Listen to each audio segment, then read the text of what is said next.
Olá, quinto ano, tudo bom com vocês? Nas nossas últimas aulas, nós falamos a respeito das fábulas. Eu tenho gostado bastante de como nós temos compartilhado as nossas ideias a respeito das fábulas, as nossas ideias a respeito das características que esses personagens representam, sobre a moral da história, como vocês têm produzido novas morais e como vocês têm observado criticamente os textos. Mas hoje, antes de nós falarmos especificamente sobre escrever as fábulas, eu quero relembrar-lhes algumas características das narrativas em geral e especificamente das fábulas, ok? As narrativas são divididas em introdução, desenvolvimento e conclusão. Todas as narrativas têm essa divisão clássica, e com as fábulas não é diferente. A diferença entre uma narrativa e uma fábula especificamente, que também é um tipo de narrativa, é a extensão do texto. Muitas vezes as fábulas vêm escritas em somente um parágrafo. Geralmente, no desenvolvimento, encontramos o conflito da narrativa. E isso também acontece nas fábulas. Por quê? Porque é através do conflito, do problema entre os personagens, é que vai gerar a reflexão no leitor ou no ouvinte daquela fábula. Apesar de ser uma narrativa curta, a fábula também organiza os fatos narrados, como as narrativas em geral. Então, a fábula também tem introdução, desenvolvimento e conclusão. Introdução, apresentação dos personagens e do lugar. Desenvolvimento, introduz o conflito, o desenvolve e o resolve. Tem a resolução daquele problema. E depois, a conclusão, que é o fechamento que nos traz a moral, a lição, a moral da história. As fábulas utilizam, em sua maioria, personagens animais com características humanas. Nós já vimos fábulas com personagens humanos também, mas eu queria destacar que a maioria delas é com personagens animais. Pensando um pouco no porquê esses personagens são, em sua maioria, animais, eu quero dizer para vocês que vocês precisam pensar que as fábulas, elas têm uma origem muito antiga. Uma das primeiras fábulas é datada de 2000 anos antes de Cristo. Então, naquela época, nós não tínhamos a organização social e nem o desenvolvimento que nós temos hoje nas nossas cidades. Então, o contador de histórias, o fabulista, ele chegava num determinado momento na cidade e ia para a praça central da cidade contar e cantar as suas histórias. Então, se ele utilizasse representações, figuras humanas, ou diretamente ligado a alguma personalidade, alguém daquele local, poderiam acontecer conflitos entre ele e os políticos e os poderosos do lugar. Os fabulistas escolheram utilizar os animais com características humanas, com personalidade humana, falando, e assim eles produzem indiretamente a reflexão no leitor ou no ouvinte. Por quê? Porque o próprio ouvinte, o próprio leitor daquela fábula se coloca no lugar de um dos personagens ou se identifica com uma das personagens, com a personagem mais fraca, com a personagem mais forte, com a personagem mais leal ou com a personagem mais desleal e produz em si essa reflexão. Então, o fabulista, ele traz a reflexão, mas ele não aponta, ele não acusa. Ele traz a reflexão e fecha com a sua lição de moral. Por quê? Porque a fábula quer sempre ensinar algo. A fábula tem essa característica didática. E, como eu disse, este gênero traz uma moral da história, seja de forma explícita ou não. Mas agora, como nós estamos acostumados, vamos fazer a leitura de uma fábula, O Lobo e o Cordeiro. Um lobo estava bebendo água num riacho. Um cordeirinho chegou e também começou a beber, um pouco mais para baixo. O lobo arreganhou os dentes e disse ao cordeiro: "Como é que você tem a ousadia de vir sujar a água que estou bebendo?" "Como sujar?" respondeu o cordeiro. "A água corre daí para cá. Logo, eu não posso estar sujando sua água." "Não me responda!" tornou o lobo furioso. "Há 6 meses, seu pai me fez a mesma coisa." "Há 6 meses eu nem tinha nascido. Como é que eu posso ter culpa disso?" respondeu o cordeiro. "Mas você estragou todo o meu pasto," replicou o lobo. "Como é que eu posso ter estragado o seu pasto, se nem dentes eu tenho?" O lobo, não tendo mais como culpar o cordeiro, não disse nada, pulou sobre ele e o devorou. Bom, essa fábula, O Lobo e o Cordeiro, ela tem várias versões, de Esopo, La Fontaine, Monteiro Lobato, Milor Fernandes, mas eu escolhi essa especificamente por ser um pouco mais curta do que as outras versões e por ter algumas características que nós iremos explorar adiante. Essa versão que eu peguei não tinha uma moral específica, mas eu pensei em algumas opções de moral. Por exemplo, quando uma pessoa está decidida a fazer mal, qualquer razão lhe serve, inclusive uma mentira. Então aqui o lobo já estava decidido a devorar o cordeiro. Ele só queria aplacar um pouco da sua culpa. Então, qualquer mentira, qualquer razão, ele só estava tentando achar uma razão que justificasse devorar o cordeiro, mas ele já estava decidido. O tirano sempre encontrará pretexto para a sua tirania. E nós vemos isso até na atualidade. Às vezes nós temos guerra entre países por motivos que teoricamente são religiosos, por disputa de petróleo, mas na maioria das vezes é só tirania mesmo, só porque aquela pessoa quer mostrar mais poder, quer deter mais território, quer ter influência sobre mais países. Os que são desprovidos de sentimentos humanos raramente darão ouvidos à voz da razão. Então aqui o lobo ele está vindo como aquele que é impulsivo, como aquele que quer fazer as coisas acima de tudo e quer colocar a sua vontade acima da vontade dos outros, acima até da verdade. E uma última moral, que é contra a força não há argumentos. Infelizmente, nós vemos muito isso hoje. Nós temos argumentos e nós temos a força bruta. Nós temos o debate e nós temos a luta física. Então, você pode argumentar, mas o seu argumento não vai rebater um soco, não vai rebater um tiro. Então, infelizmente, contra a força não há argumentos. Quem se deixa ser levado e ser controlado pela força bruta, não houve argumentos. Além desse aspecto da interpretação do texto, eu trouxe essa versão porque eu quero que vocês observem a utilização da pontuação nela. Essa versão traz praticamente todos os sinais de pontuação que nós conhecemos, quase todos. Ele traz vírgula, ponto final, 2 pontos, ponto de interrogação, ponto de exclamação, travessão. Então, ele traz a maioria da pontuação disponível para que nós possamos escrever um bom texto. Mas aqui eu quero que vocês focalizem na utilização dessa pontuação. Quando é que a gente utiliza, por exemplo, um ponto de interrogação? A gente utiliza o ponto de interrogação quando a gente quer expressar uma dúvida, uma pergunta. Por exemplo, na penúltima fala do cordeiro, ele diz: como é que eu posso ter estragado seu pasto se nem dentes eu tenho? Essa é uma dúvida que ele está expressando, ele está tentando fazer o lobo refletir. Mas se tivesse uma outra entonação, se ele estivesse afirmando, poderia ser um ponto final. Por outro lado, o ponto de exclamação, ele quer expressar uma emoção, ele transmite uma ordem, ele é imperativo. Então, quando o lobo diz, não me responda, ele está dando uma ordem para o cordeiro, cale a boca. Então, é ponto de exclamação, ele está sendo imperativo, ele está mandando. Além disso, nós temos a utilização dos 2 pontos. Os 2 pontos eles são utilizados aqui nessa fábula para introduzir a fala das personagens.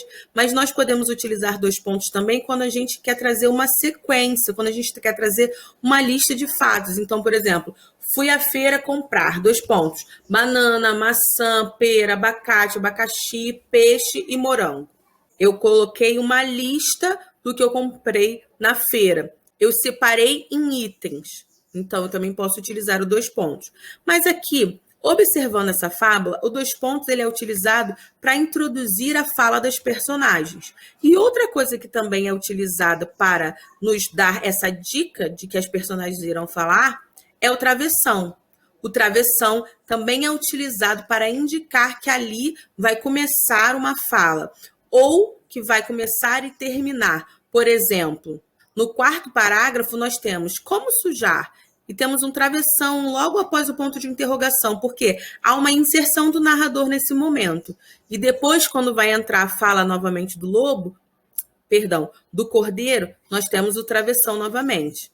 Então, o travessão está indicando aí as falas dos personagens. E, além disso, nós temos o ponto final que finaliza, né, aquela informação, que diz que aquela ideia está concluída.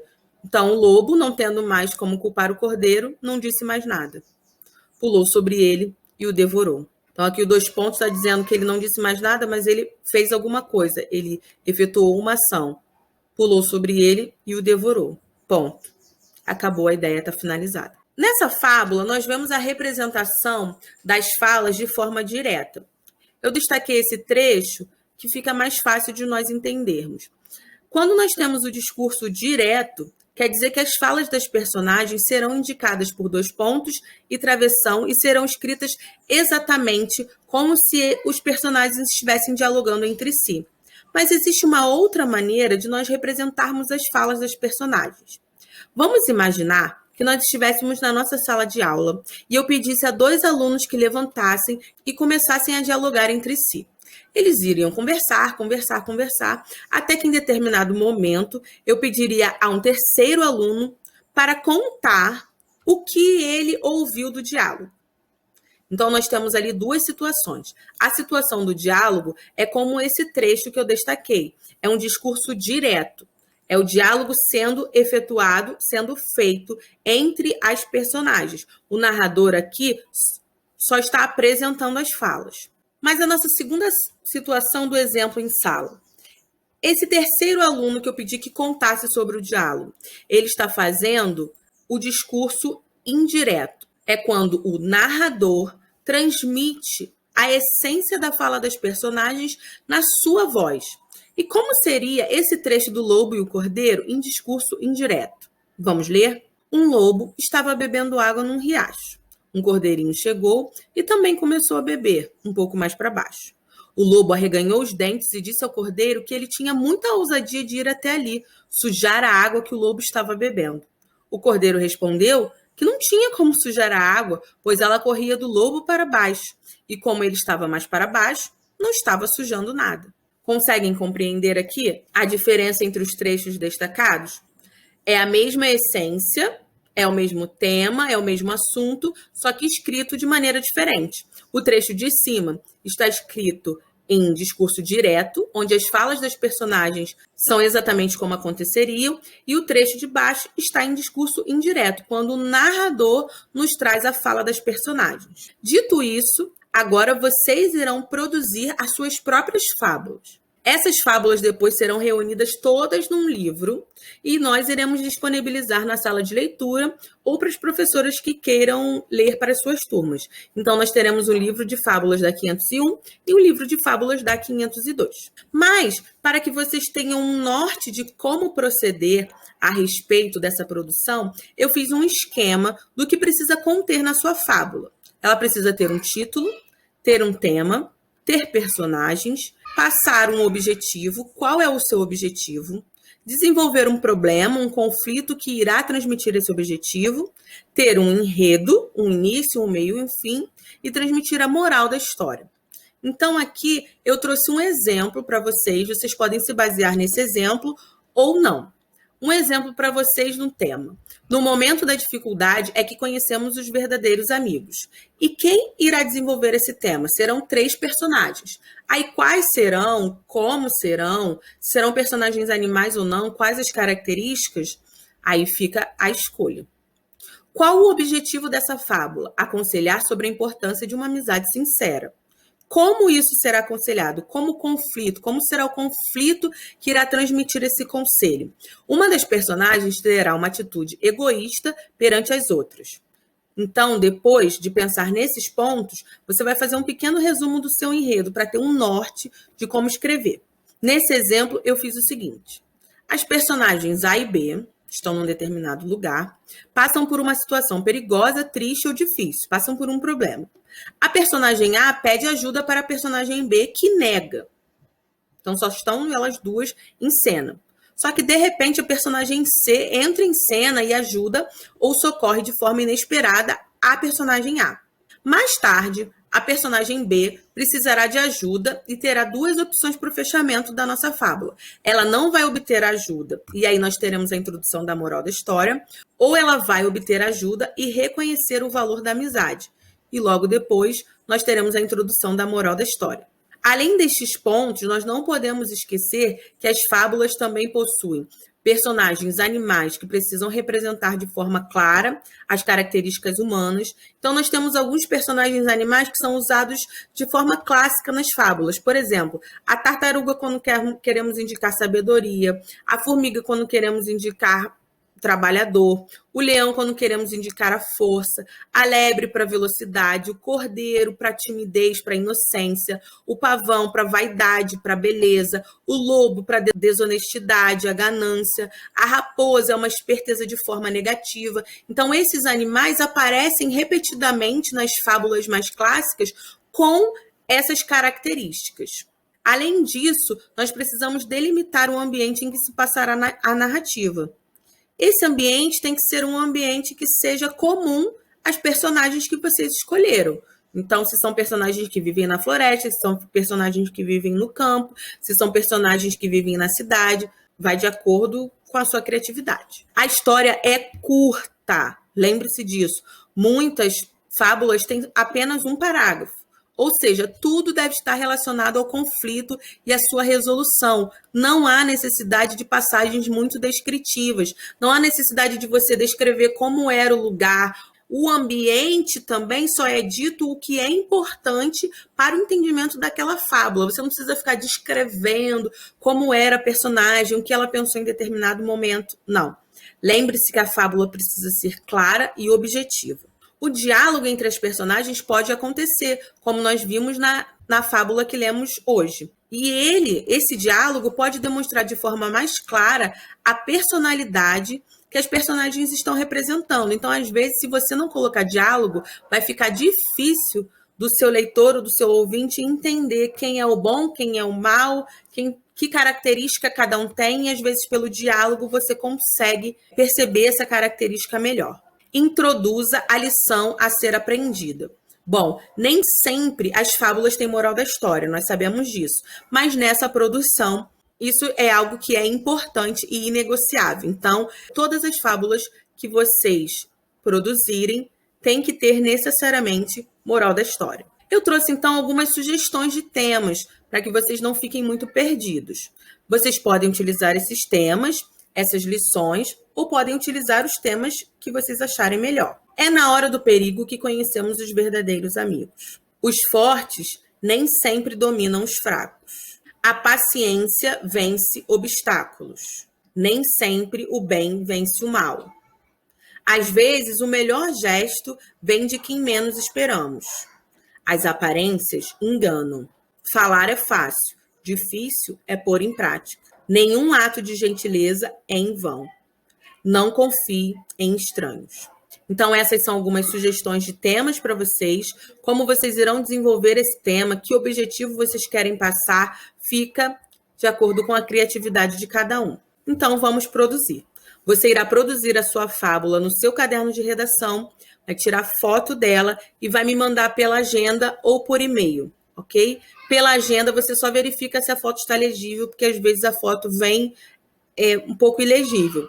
Por e-mail é mais fácil dela ficar legível, ok? Eu vou deixar meu e-mail aqui para vocês, mas vocês também podem perguntá-lo pela agenda digital. E depois que eu receber as fábulas de vocês e fizer a leitura, eu vou dar um retorno dizendo se a fábula está boa e já está selecionada para o livro, ou se você vai ter que fazer alguma mudança, e aí eu vou dar indicação de qual mudança eu quero que você faça, ok? Mas deixem a criatividade de vocês conduzir nesse primeiro momento e depois nós vamos aparando as arestas. Então, eu espero que vocês coloquem a mão na massa e qualquer dúvida é só entrar em contato comigo, ou pela agenda digital ou pela plataforma da Moderna, sem nenhum problema. Então, um beijo e até o nosso próximo encontro.